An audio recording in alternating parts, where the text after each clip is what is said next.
Blog Talk Radio. Welcome to the AME Food Testing Show. Today's topic, the Canadian Food Inspection Agency's Cantaloupe Testing Program with Irina Frenkel, Chief, Fresh Produce Safety, and Christine Shaker, Senior Program Officer. The CFIA develops and delivers programs and services designed to protect Canadians from preventable food safety hazards, to ensure that food safety emergencies are efficiently managed, and that the public is aware of and contributes to food safety. On September 6, 2012, as part of the Canadian Food Agency's routine testing of various food products, a study was released that found 100% of cantaloupes tested did not contain Salmonella or Shigella and were safe for human consumption. No follow-up activities were needed. The CFIA analyzed 1,207 domestic and imported cantaloupe samples collected from Canadian retail stores. They included 895 samples from domestic and imported whole cantaloupes and 312 from imported fresh-cut, ready-to-eat cantaloupes. Because neither Salmonella nor Shigella was detected, all samples were classified as satisfactory. Please now join with me in welcoming Irina Frenkel and Christine Shaker to our program. And I'd like to now welcome them. Irina? Yes, hello. Thank you for having Christina? us on the show. Yes, thank you for having us on the show. Welcome to the show. Would you like to add anything to the introduction?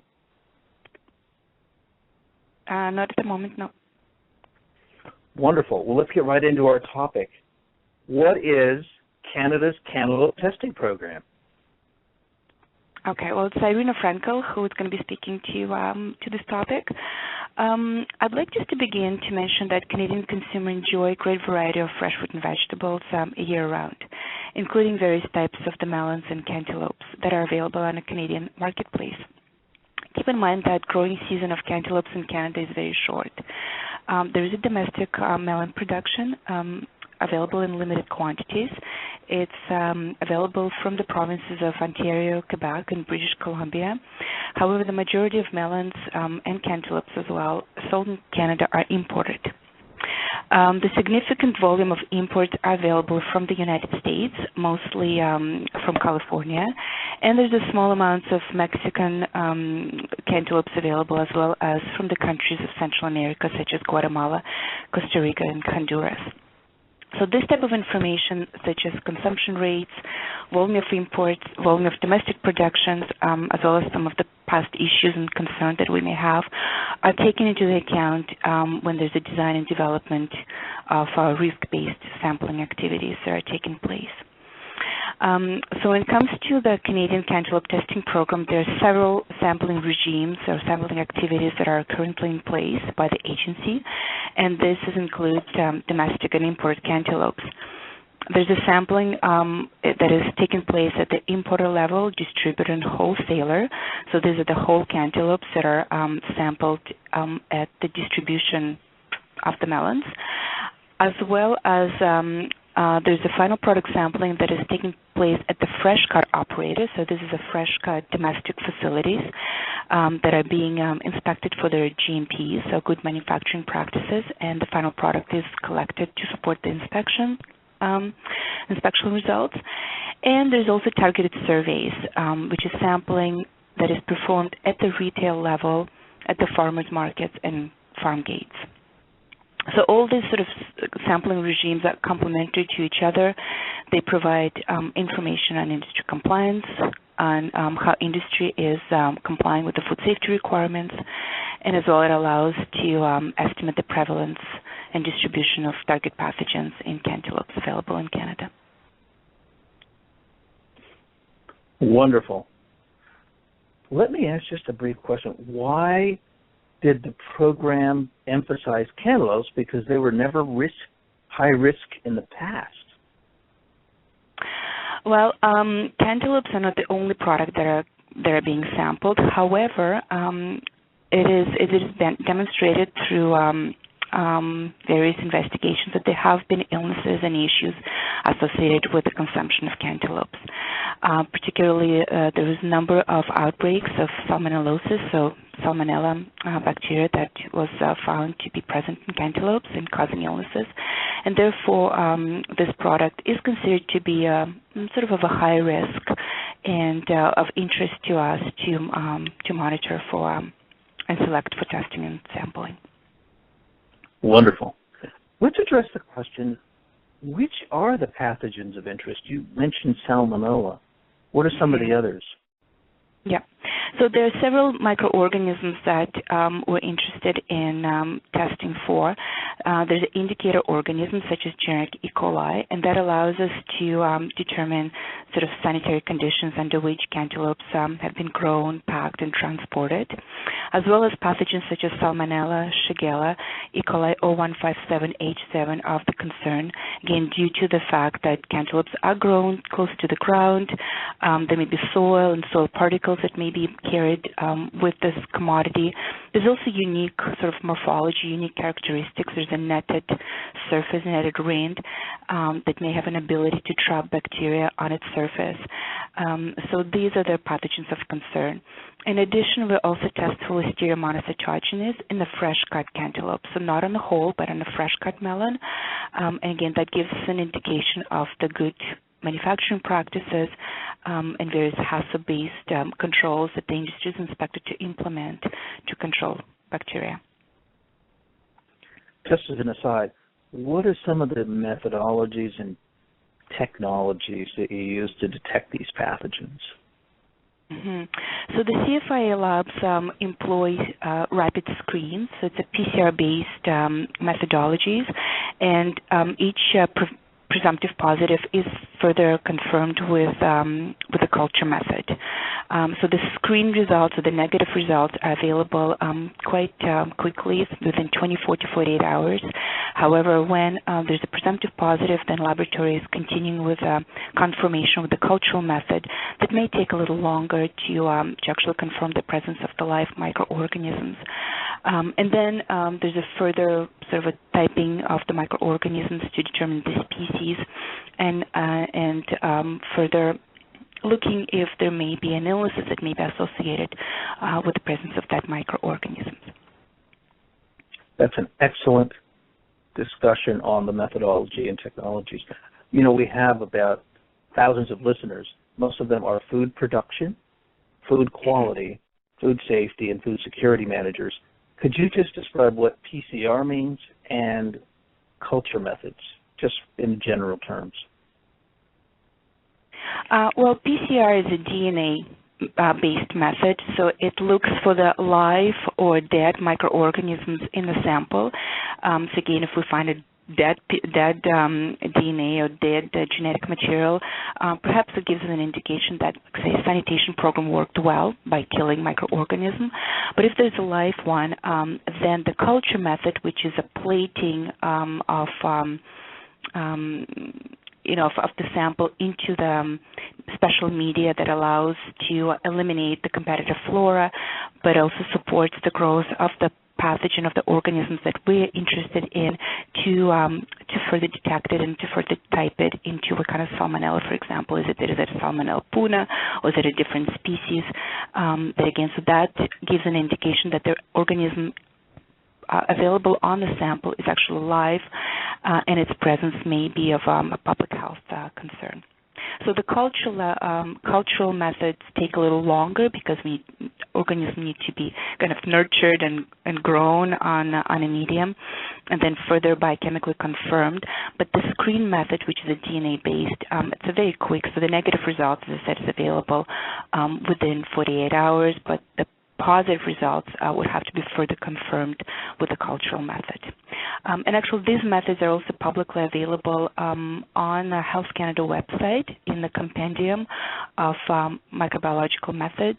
And all the laboratories that CFIA uses are accredited laboratories that perform the testing according to specific application that is specifically designed to be carried by a methodology approved by Health Canada.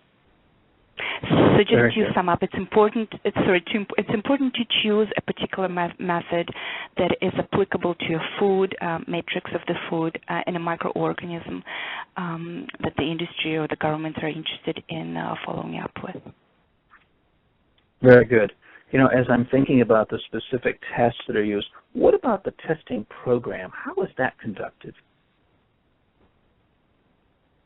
Okay, so testing program is conducted by the CFIA inspectors. They deliver routine sampling of domestic and imported cantaloupes in this case, and this is based on the predetermined sampling plans. Sampling plans are reviewed and then released every fiscal year, and our fiscal year begins on April 1st. And so the inspectors visit industry, as I said, such as wholesalers, importers, fresh cut operators, and then they use the aseptic technique to randomly select a lot, to open the boxes, to take a sample of cantaloupe, and then aseptically package it into a specific package that is then being shipped to the laboratory for microbiological testing. They also use a sort of a sample submission form where they capture all of the information pertaining to that particular lot. So, for example, country of origin, name and address of responsible party, any kind of marks on packages such as a lot codes, which is important to note down. And then these samples are transmitted to the CFIA laboratories for testing. For the targeted surveys, sampling is conducted at the retail level. Samplers are contracted out, and we also contract private laboratories to conduct sampling, to conduct testing on behalf of the CFIA. That's a very comprehensive program. Do you feel that the budgeting for your program is sufficient for the number of total samples or the market to protect the Canadian public? That's a political question, but I guess it's a scientific question too. Is the statistical sampling sufficient? Well, it's actually a very good question. Our sampling is a risk-based. So we do environmental scan throughout a year. We look at, as I said, past issues, past non-compliances, and outbreaks that are being linked to the consumption of various products, and we concentrate on sampling of these particular commodities. But keep in mind that sampling is not the only activities that we perform, and it's not the only activity that anybody should be concentrating on. Sampling is coupled with the inspection. It's also coupled with compliance, promotion, education at the consumer level, at the industry level. So sampling allows us to sort of get a snapshot on what's available at the time of the sampling on the marketplace. But there's other activities such as preventative food safety programs that would have to be put in place by the industry are important factors when it comes to safety of the product. You know, I'm glad you put that into perspective, because testing is only one element of your activities to protect the public. You talked about inspections that the government made. You also talked about food safety programs that were initiated by the vendors themselves. Those are all helpful for us to understand the full spectrum. What has your program discovered about the cantaloupe market in general? Well, I do have some statistics that I could share with you. For example, in 2009 and 10, there have been more than 1,200 samples of cantaloupes analyzed, both imported and domestic. And we detected no presence of Salmonella or Shigella. So it's a good indication that industry is implementing food safety practices at the various levels of the distribution from farm to fork. And in 10-11, again, we continued with our sampling of whole melons, and we found one sample positive Salmonella, again, which sort of gives us an indication that contamination of cantaloupes with pathogen bacteria does occur, and there may be potential source of foodborne illness in Canada. So these reports are available on our website if your listeners are interested in reading more into what's being now found. But I think overall it gives us sort of a good indication of the industry practices, their compliance, and the products that are available for their Canadians to consume. Now, last summer in the United States, we had one vendor that distributed to the market products of cantaloupe that was contaminated with a human foodborne pathogen. More than 30 people died, hundreds were made sick. Were any Canadians affected by that outbreak? I'm thinking you're referring to Listeria Outbreak that would link to consumption of cantaloupes and its company in Colorado that distributed the product. Keep in mind that Canadians share North American market with U.S. consumers and U.S. industry. So we watched very closely and followed the investigation by U.S. FDA, and the investigation was shared with the Canadian government officials as well. And I think collectively we'll learn from these outbreaks. We'll learn what the industry needs to focus to prevent illnesses and prevent such devastating outcomes of the product that is distributed in both countries. So I think, we were very concerned at that time. And that's the reason we also test the cantaloupes for Listeria, but we're concentrating on the fresh cut product at this time. Very good. Let's talk about, are there any other product markets that your agency, the CFIA, has looked at to test and conduct the same sort of program in the future? Yeah, absolutely. Cantaloupes are not the only product of interest to us. Other commodities such as tomatoes, leafy vegetables, which include spinach and salads, as well as herbs, green onions, sprouts, berries, in particular because they're handled manually, as well as fresh cut ready-to-eat fruit and vegetables are also tested for pathogens of concerns. So we have quite a spectrum of various domestic as well as imported commodities that we include in our risk-based sampling. Very good. Just to mention that, just to add that actually this year we've also introduced sampling and testing of papaya and mangoes, again due to some of the recent issues that your listeners may be familiar with and outbreaks that are linked to the consumption of these commodities. Well, it sounds as though the CFIA has a very comprehensive program.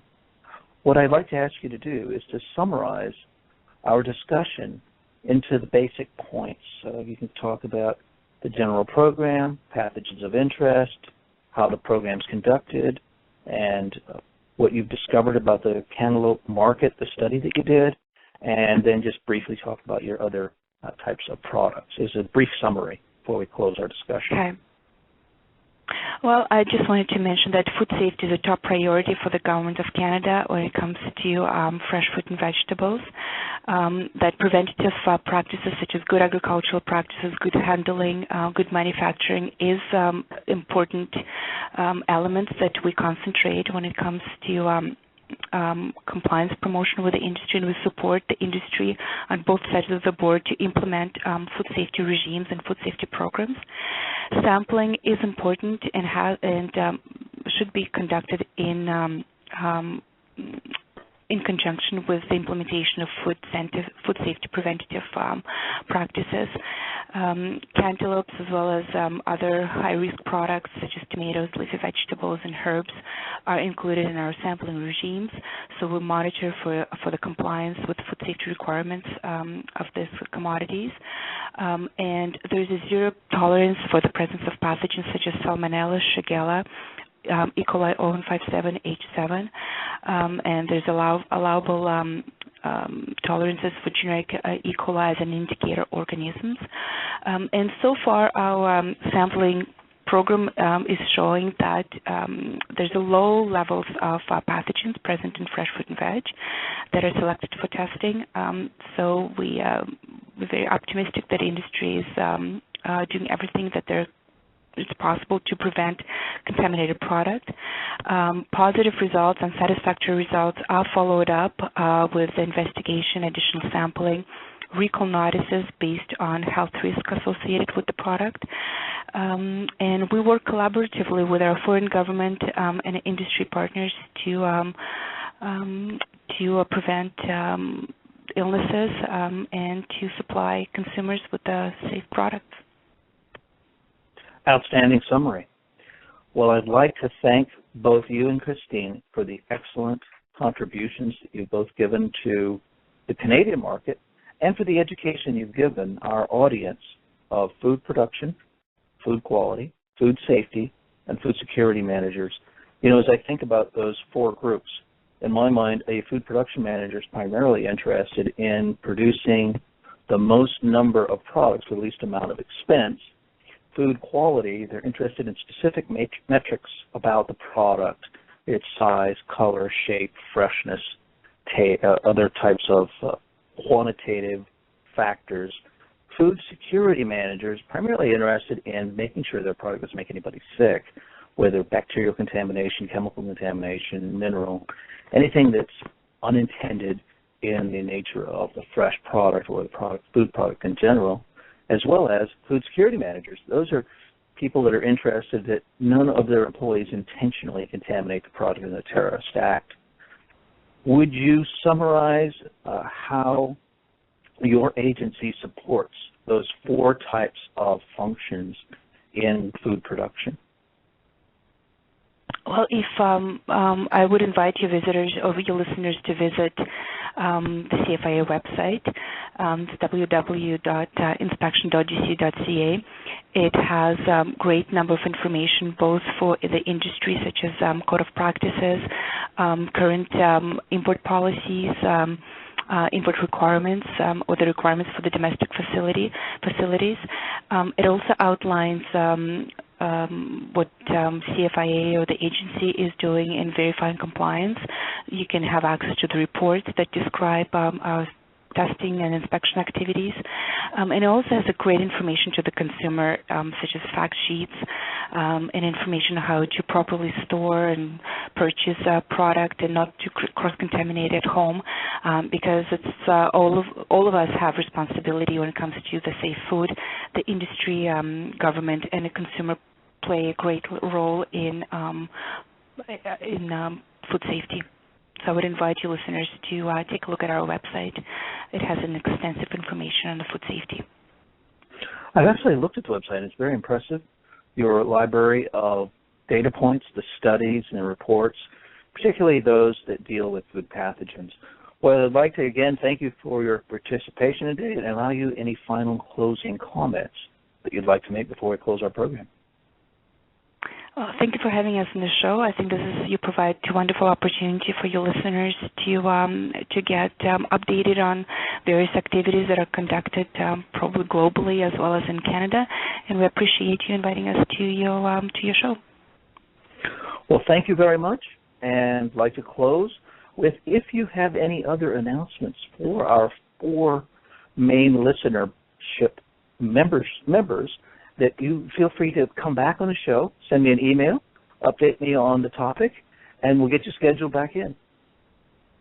Thank you. Thank you so much, and look forward to hearing from you in the future. Thank you. Bye-bye. Bye now.